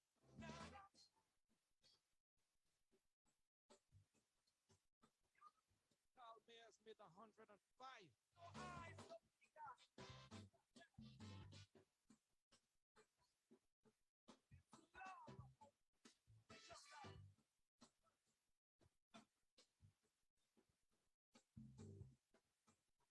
I wonder if I live and wrong. Our brother Alvin Thomas is up next. Any better. As we continue right here on Civic Vibes to probe and continue to just dig deep Sadly, into that CCJ summer report that was delivered some weeks back, one who gives the most. basically telling us in Dominica, as the citizens that is, we should not have another election in Dominica unless we fix it. That, in a nutshell, is what this 90-page report says. In my So, Brother Thomas is up next. Help you understand better some things in that report. man on politicians. So without further ado, let me put a stop check on dice now. Brother Alvin Thomas, where are you? Good evening to you, sir. Alvin, are you listening? Are you hearing me? Good evening to you. Alvin? Brother Alvin, are you hearing me? I'm hearing you, yes. You hear me? Okay, I'm hearing you now. Yes, I'm hearing you loud and clear. Yes, good evening to you, I was saying. Okay, good evening, my brother. How you doing? Well, I'm not as good as you. You're always in the cloud somewhere. And I'm on earth. You got to stay, you know. You got to stay on the high, brother. You can't stay on the low, you know what I mean? I know. You That's have good. to be on the high, man. But welcome, brother. Thank you. How's your day been going so far? So far, so good. Lots of hard work, but I'm alive. All right. I heard you guys had a little rain, heavy rain earlier today. Is that correct? Well, we had some showers earlier, but over the weekend for sure, we had some torrential waters, well, I can tell you that. Will you call that showers of blessings, man? Yes. We'll take it for what it is. Well, Lofty, again, it's a pleasure to be back again on the program this afternoon with you and our listeners, our many persons who are tuning in, both at home and abroad. And I listened extensively to your guests that you had a discussion, I must say. And there is a number of issues along with the comments that came in from our listeners. Very good comments. But let me say, Lofty, again, I think when I initially started on this program with you, I made two comments. I said, one, elections are the hallmark of a democracy. And secondly, elections have consequences.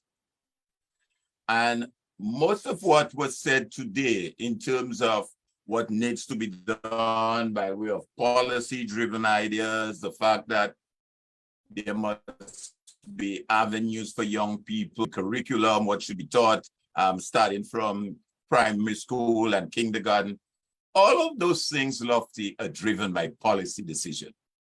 Every one of them. True. And as a result, it goes back to the persons that you elect into office, whether it's at the local government level, whether it is at the central government level.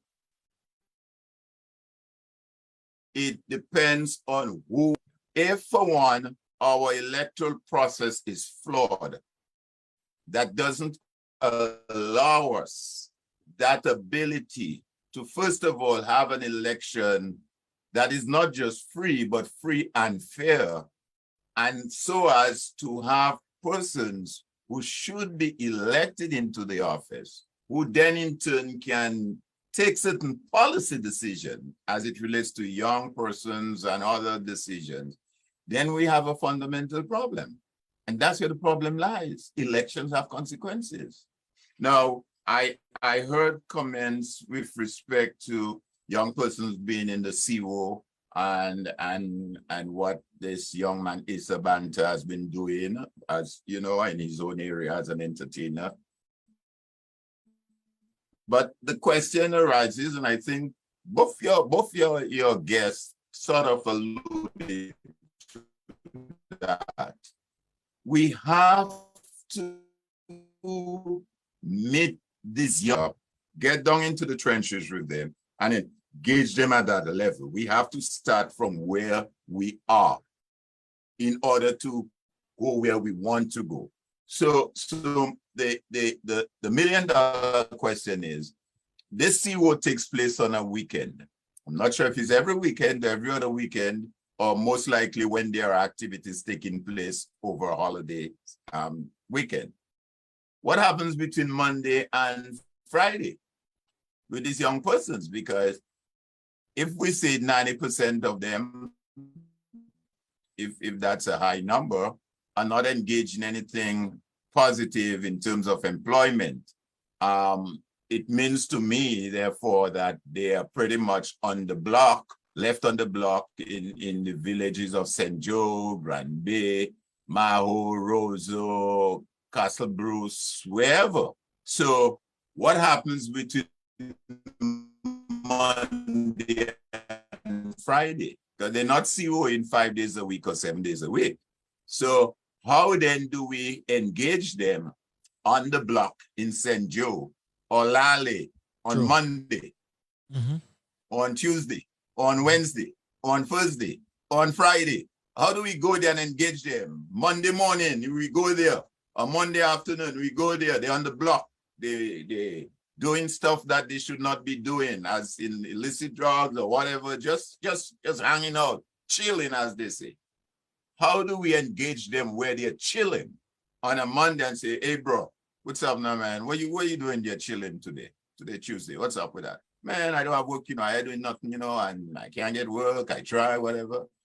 And have that conversation with them. And there we can speak, get their views.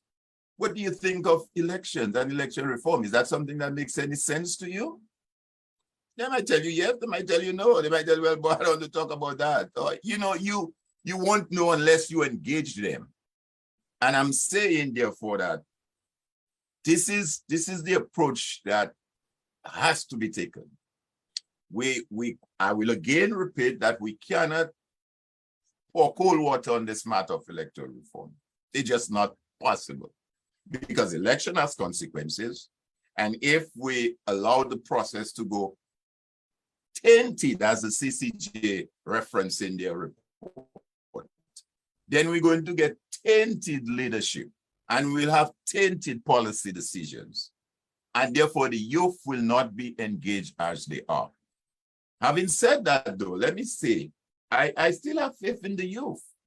We have seen in recent times in the region that the old guards are falling apart.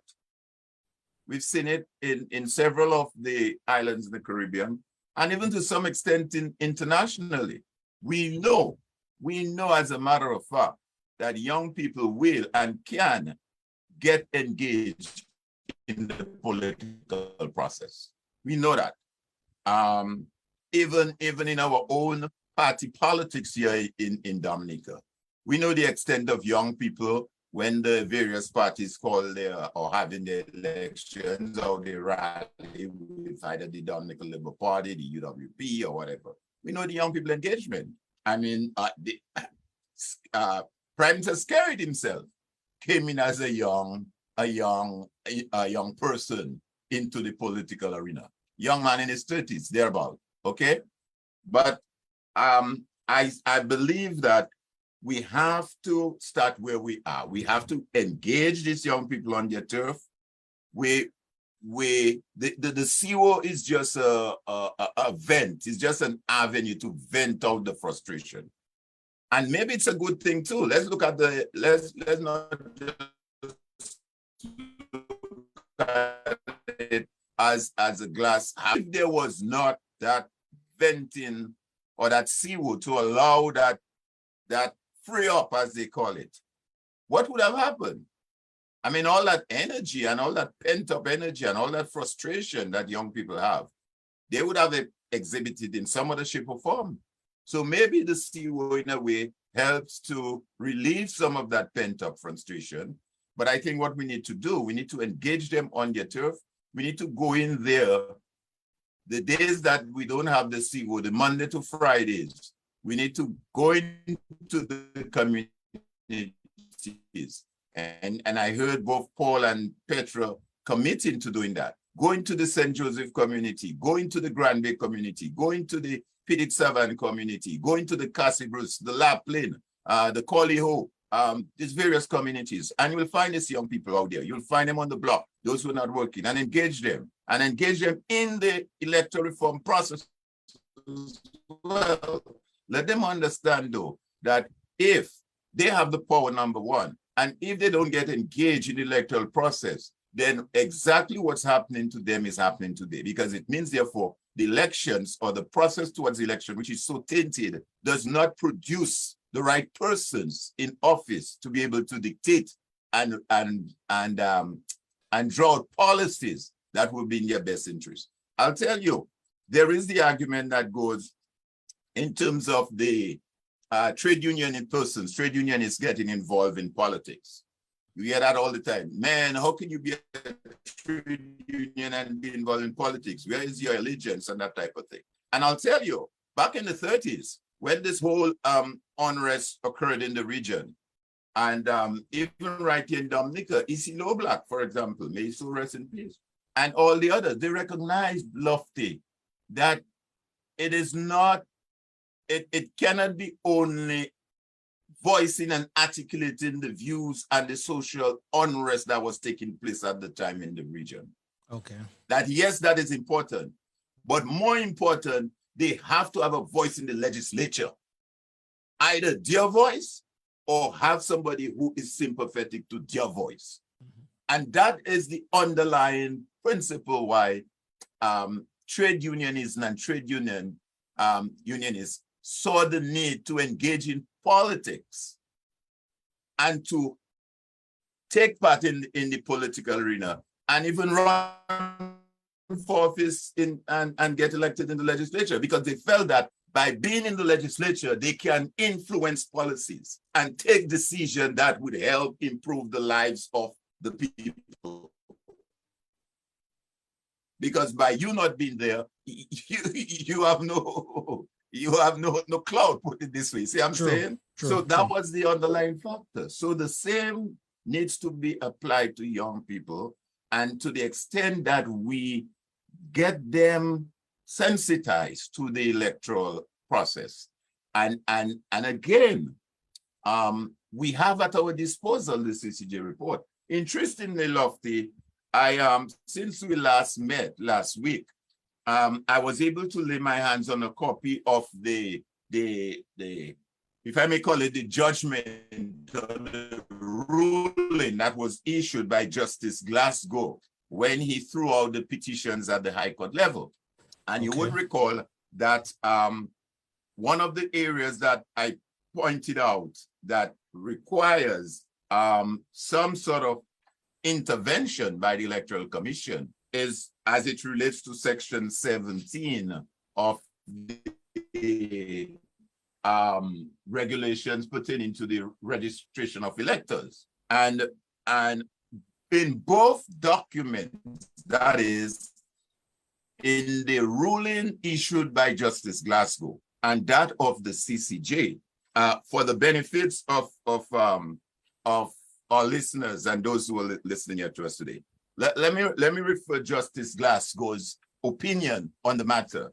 And his opinion is stated at Section 129 and of his own ruling, his report.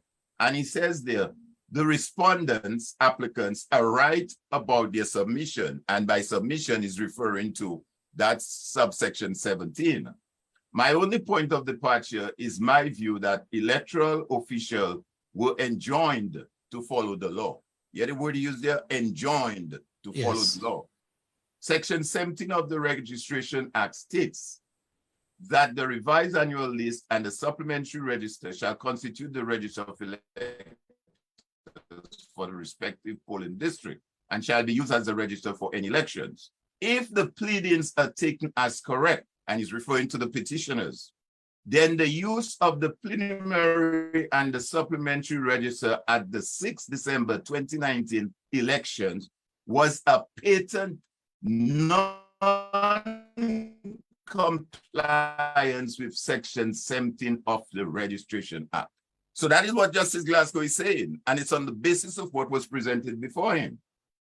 He goes on to say there may be valid reason for the non-compliance. The respondent applicant have been at pains to take the court into the weeds on this issue. The parties engaged in an illuminating and spirited discourse on the approach the court ought to take with regards to whether or not electoral officials acted properly. I am not unduly troubled by that disputation unless the respondent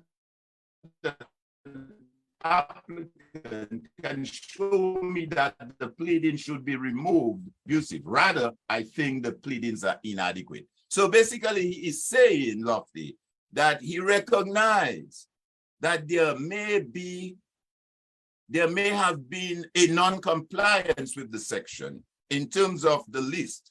And bear in mind, when we spoke the last time, I explained the importance of that list, both the preliminary and the supplementary list. But what he's saying is that the petitioners didn't provide enough evidence to substantiate their plea. That's what he's saying. But he recognized something doesn't look right. Now hear what the CCJ says on that same matter. The CCJ in section 88 of their report says, what Justice Glasgow concluded on the totality of the preliminary evidence placed before him on the plea was that in relation to the general election held in December on 6 December 2019, there was a patent non-compliance with Section 17 of the Registration Act. And he went on to say, this is a matter of most serious concern and ought to be investigated irrespective of the outcome of this appeal and of this petition. So again, they recognize how important that is. And they say, look, notwithstanding what this appeal is all about, or this petition, the fact that Justice Glasgow raised that in his submission, and we are looking at it ourselves, believe that this is of serious concern that need to be looked at. Because herein lies the fact that your list is what you use for persons to be able to elect persons to the various constituencies. Goes back again to, as I said, election has consequences. And if our list appears to be tainted and does not accurately reflect who should be on that list to vote, then it can only conclude, the reasonable conclusion can be that the elections were not, the outcome of the election should not have how it should be.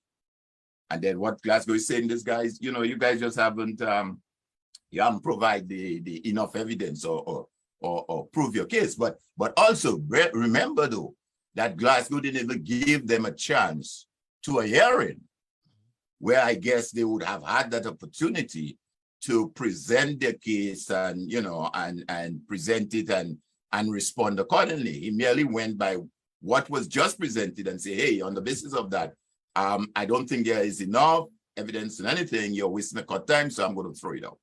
So I'll pause there at this point, just in case you may have a response or comment to make. Well, it's just a comment, and I'm monitoring the feed there just in case someone has a comment as well before we bring it to a wrap in the next 10 minutes or so. The report, Mr. Thomas, that we always go through here every Sunday, you being the lead man on that. Again, just before we wrap up, I just want you to sort of give the listening and viewing public out there the relevance of that report, one, and the importance of that report to any future elections in Dominica. Well, that's a very good question, a very good statement. We know that as it relates to electoral reform, this is an old matter, meaning that it's been with us for at least three separate elections. It came out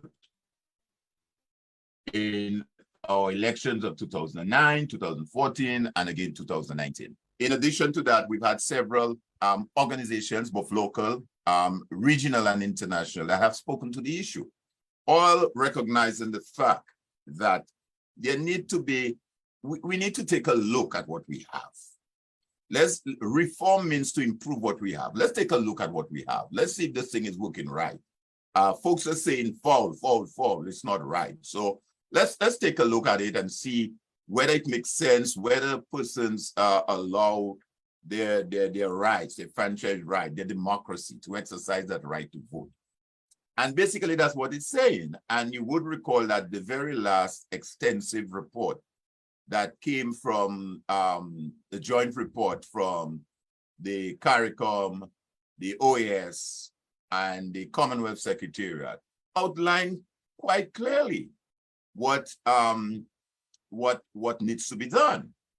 In addition to that, you had from the last election held in 2019, you had persons who felt then that the same process that those reports has articulated needs to be looked at, that there were some things that were not done right that needed to be looked into. And as a result, filed petitions before the court. For whatever reason, at the High Court level, Justice Glasgow felt, hey, there's no merit in those petitions, I'm going to throw them out. Notwithstanding, the petitioners appealed to the OECS Court of Appeal. The OECS Court of Appeal say, well, hey, we have no jurisdiction there because there was no trial. They refer to it in their legal language that we can look at something that was not determined. And again, the petitioner says, hey, we got to take this one step further. So they sent it to the CCJ.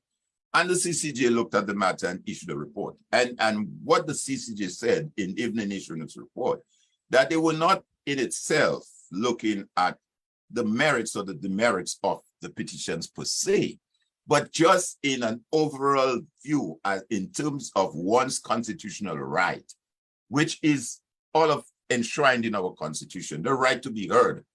The fact that the Electoral Commission is a creature of the Constitution and all of that stuff, that it needed to have some sort of hearing of some sort. And on the basis of that, they decided to look into the matter. Bear in mind that the CCJ is the final and ultimate arbiter, if one might say, in this matter. There's nowhere else it can go. So notwithstanding all the other reports we've had so far from CARICOM, from OAS, from Commonwealth, from, whoever, the CCJ is the ultimate. And the last page, which is section 108, 109 of the CCJ's report, is what, in my view, encapsulate what and where we should be going as it relates to electoral reform.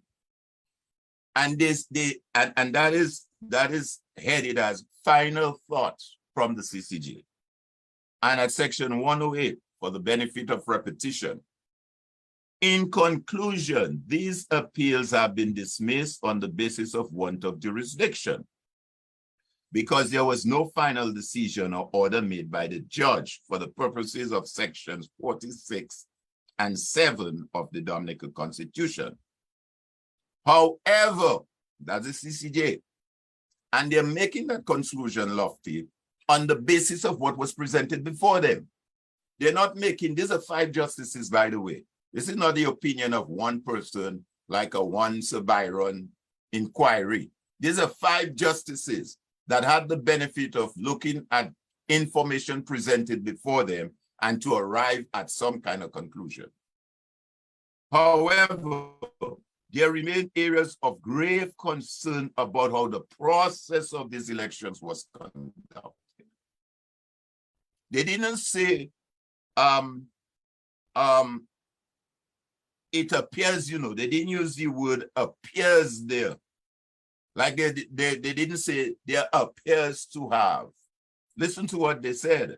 However, very conclusive, however, there remain areas of grave concern about how the process of these elections was conducted. Very, very emphatic. Future elections in Dominica ought not to proceed with these or similar things. These are the words of the CCJ. They didn't say there appears to be tainted, there may be tainted. They didn't mix the words. They were categorically clear. Yeah, However, there remain areas of grave concern about how the process of these elections was conducted. Future elections in Dominica ought not to proceed with these or similar things. Okay? Yep. Unquote. These are the words of the CCG.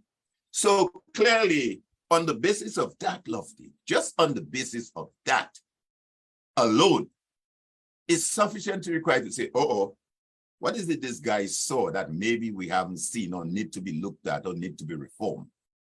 And that is where I believe the Electoral Commission has an obligation, and Dominicans have an obligation to hold the Election Commission to their feet, fire to the feet, and say we need reform before any other election. And that is where we have to engage the young people on the ground.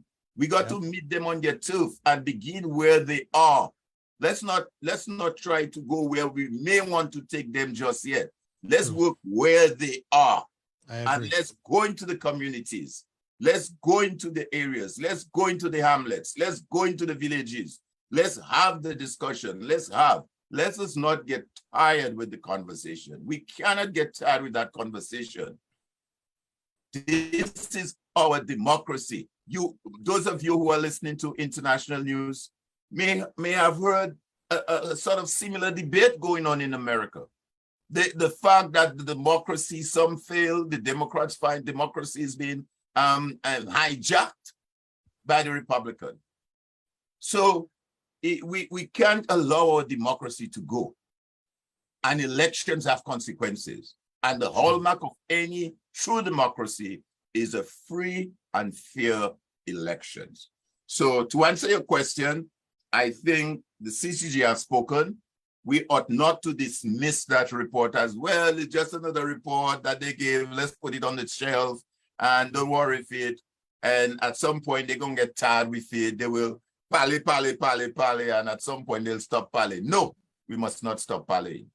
True. We must continue to talk, articulate, and find all the necessary strategies to engage the Dominican citizenry to respond to the call for electoral reform. True. Brother Thomas, thank you very much for your very inspiring words here tonight again. And that is why we from the Civic Vibes and we chose you. We know you have a lot of laddie Y in that department. That's why you're strong. To keep that. I'm trying, man. I'm trying. As you said, to keep the feet to the fire. This is my country, Lofty. This is my country. I keep telling them that. True. I may be miles away in some other land, but this is my country, man. And I'm gonna keep speaking and fighting for my country. Yep. All right, my brother. Thank you very much. You're most welcome. Always doing a splendid job at what you do. Read that report each and every Sunday. Thank you. You're welcome. All right. All right, folks. Here you just heard Brother Alvin Thomas speaking the report, the summary report that is from the CCGs. And basically, in a nutshell, as he said a while ago, the CCJ, that is the highest court, the apex court in our region, that Dominica subscribed to without a referendum, without the people of Dominica having a say, they said to us some weeks ago that we must not have another election in Dominica without things being put in order. That is in plain English, as I can tell it to you. They told it to us in their legal jargons, but I'm just telling it to you so that the ordinary barefoot man can understand. That's what they said. They said any future elections in Dominica must be done in accordance with proper electoral processes. And so they are urging us as citizens to get our act together. All right, Dominicans, that is it for us here on this yet another Civic Vibes program for the 21st of August, 2022. It's about, 7:05 now, so we're about to bring down things here. Those of you who stayed with us the entire course, thank you very, very much indeed. We want to thank in a very profuse way, that is, Brother Paul Barron, and also Petra George, who made the first leg of the program what it was. We want to thank them very, very well indeed for basically continuing on from last week's conversation, trying their best to help empower young persons out there so that these young persons could do much better for country. Also, the second leg, Brother Thomas, always an A guy into what he does. This guy, I can tell you, in terms of preparation, always come well prepared. That is what you can count on Brother Thomas for, his in-depth preparation indeed, so that whatever he tells you, you can basically take it to the bank and get cash. So thank you very much to all of our guests here this afternoon, and also, yes, our very esteemed fan base, those of you who are there each and every Sunday with us. It's like what the deaf announcement normally say, you are much too numerous to mention, so I'll not go through the names tonight. You know yourselves. Thank you very, very much indeed. Before I go though, I want to just highlight two notices that I have here. Again, Paula Celestine, please get better so that you can be with us sometime next week in the flesh. Paula, the people was not feeling too well for the past 2 weeks or so. So she just took a sabbatica, as it were, but she's getting better, so she will be here with us very, very soon. In terms of the first notice that I have here before I leave your space, I saw being advertised on social media, candlelight service for young Kenisha, missing 12-year-old Kenisha Etienne from June it was of this year. Yes, June 7th of this year. So there's a candlelight service that will be held on the Bayfront this Thursday. That is the 25th, this Thursday, from 5:30 p.m. to 7:30 p.m. And that is being put forward by the Girl Guides Association in Dominica. That is what I read and got from a reputed source. Otherwise. So yes, we want to say kudos to the Girl Guides Association in Dominica for basically remembering young Kenisha, and by their hosting that candlelight service that will be held this Thursday on the Bayfront in downtown Roseau at 5:30 p.m. and it will end about 7:30 p.m. A 2-hour service. Just remembering young Kenisha and her whereabouts. That case is still a big mystery in Dominica, and we all pray that whatever happened to Kenisha, it will be brought to light someday. So again, we want to say kudos to the Girl Guides Association in Dominica for hosting that special event this Thursday. Also here, from the Civic Vibes end, we are pursuing a very interesting discussion. We are like, 50% there in terms of confirmation, where a man of the cloth will be presenting to us in a future program, whereby he'll be touching on a very interesting topic. And so you can keep your eyes and ears glued to the program, the Civic Vibes program that is, whereby a solid man of the cloth in Dominica will be making his introduction here and will be speaking to us on a very, very interesting topic. You want to look out for that. We are also courting some people from St. Lucia, as it were, as it pertains to what they're doing in their manufacturing sector and agro-processing business in St. Lucia. We can learn some bit from them over there. So we are trying to kind of dot the I's, as it were, and cross the T's so that some representative from that organization in St. Lucia will be advising us what we should have known before, but, sometimes when we are not there, we need some persons to tell us. So maybe a representative from St. Lucia will come and tell us exactly what we should be doing if all our fruits that we just have wasting when they're in season, mangoes, cherries, guavas, avocados, whatever it is, that we have in abundance, and it normally goes to waste because there's no agro-processing factory, no canning factory in Dominica to deal with such. So those two programs, you can look forward to them in subsequent programs. I think that is all for advertisement here for tonight. So it is what's the time? It is 8 minutes past 7 o'clock. And so I want to leave you guys with a number from Observer. Observer sang this number sometimes back, and he entitled this one, No Time for Country. All right. Remember, folks, West Indies and New Zealand, they are still locked in battle. New Zealand is batting now. They have a target of 302 runs to make so that they can try to see if they can pull that last game, that third one-day international. The scores are leveled 1-1 apiece. West Indies took 1, New Zealand took 1. So that third game is the decider. West Indies batted earlier. They made 301 runs total in the 50 overs. Carl Mayers, as I said before, made 105.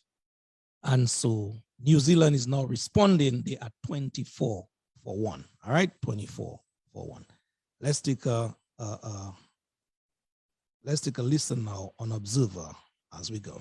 Come with it.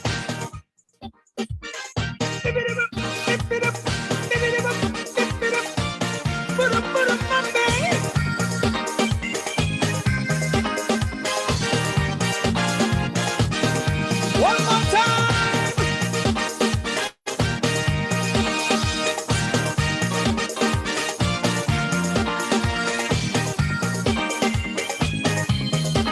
As the man Observer singing this one, No Time for Country, sometimes back. We live a life of vanity and compromise or integrity.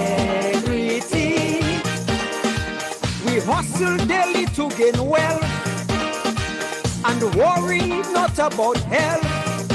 Our leaders have absolute power with the sole right to rule forever. So the whole country going sick while we minding our own business. Hey, hey. Rebuilding $1 million houses and driving expensive SUVs.